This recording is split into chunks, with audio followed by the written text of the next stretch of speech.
नेहा और रोहन की शादी को सिर्फ 2 महीने हुए थे। दोनों बहुत खुश थे क्योंकि उन्होंने शहर से दूर एक पुराना बंगला खरीदा था। यह बंगला काफी बड़ा था, जिसमें लकड़ी के फर्श, ऊंची छत और एक सुंदर बगीचा था। यह घर हमें बहुत कम कीमत पे मिल गया। कितना बढ़िया सौदा हुआ ना, नेहा ने खुश होकर कहा।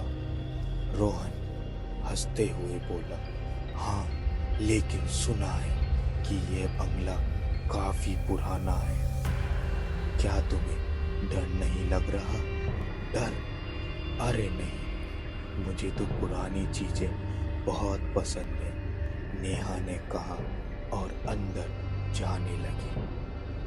बंगले का सबसे खूबसूरत हिस्सा था नेहा का कमरा, जिसमें एक पुरानी लकड़ी की ड्रेसिंग टेबल थी। उस पर एक बड़ा भारी आईना लगा हुआ था, जिसमें पूरी आकृति साफ दिखाई देती थी। नेहा को आईना बहुत पसंद आया और उसने उसे छूते हुए कहा, यह तो बहुत सुंदर है। लेकिन नेहा नहीं जानती थी कि यह आईना उसकी जिंदगी का सबसे डरावना हिस्सा बनने वाला था। पहली रात सब कुछ सामान्य था। रोहन सो गया, लेकिन नेहा आईने के सामने बैठी अपने बाल बना रही थी। तभी उसने देखा कि आईने में कुछ हलचल हुई। ऐसा लगा कि उसकी परछाई हिली थी, जबकि उसने खुद कोई हरकत नहीं की थी। उसने घबराकर पीछे देखा, लेकिन वहां कुछ भी नहीं था। शायद मेरी आंखों का धोखा होगा, उसने खुद को समझाया और सोने चली गई। लेकिन यह सब शुरुआत थी। अगली रात जब नेहा फिर से ड्रेसिंग टेबल के सामने बैठी, तो उसे अजीब सा एहसास हुआ। उसने धीरे से आईने में देखा। इस बार उसकी परछाई हल्की सी मुस्कुरा रही थी, जबकि उसके चेहरे पर कोई हंसी नहीं थी। उसका दिल तेजी से धड़कने लगा। वह घबराकर उठी और रोहन के पास जाकर सो गई। कुछ दिन तक सब सामान्य रहा, लेकिन फिर अजीब घटनाएं बढ़ने लगी। नेहा को ऐसा लगने लगा कि आईने के अंदर कोई और भी है जो उसे देख रहा है। कभी कभी उसे अपनी ही परछाई अपनी तरफ आती दिखती, लेकिन जैसे ही वह ध्यान से देखती, वह सामान्य हो जाती। एक रात रोहन को अचानक नेहा की चीख सुनाई दी। वह घबराकर उठा और देखा कि नेहा आईने के सामने खड़ी कांप रही थी। रोहन ने पूछा, क्या हुआ? नेहा कांपते हुए बोली, मैंने आईने में खुद को पलक झपकते देखा, जबकि मैं बिल्कुल स्थिर थी।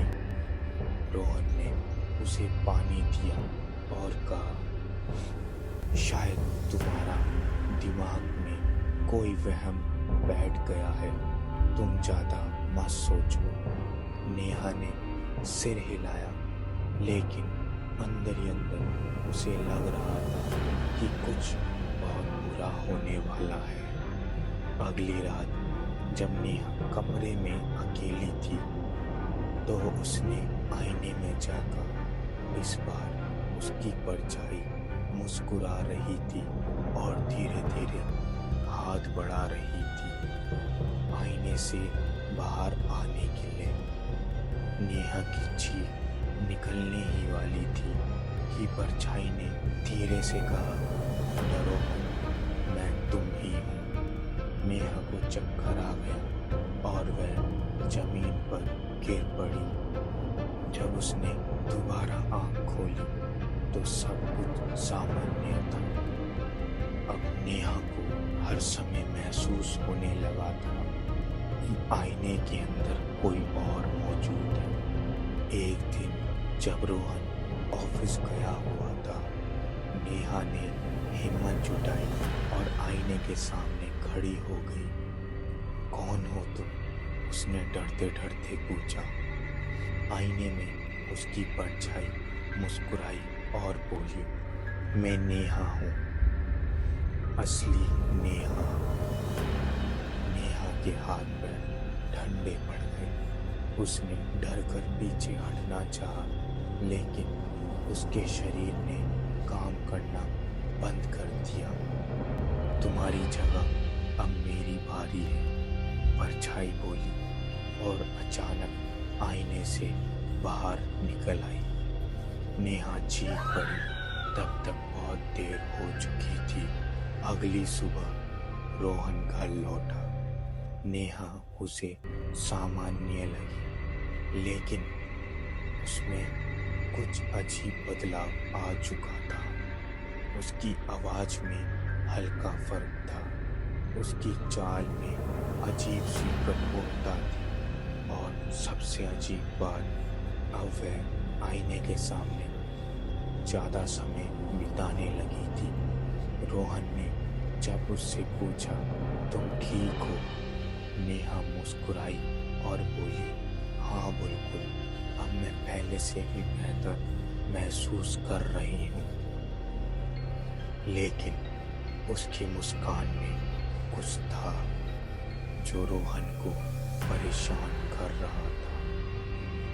कुछ दिनों बाद रोहन को आईने के पास कुछ खरोंचे के निशान मिले, जैसे किसी ने अंदर से बाहर आने के लिए संघर्ष किया हो।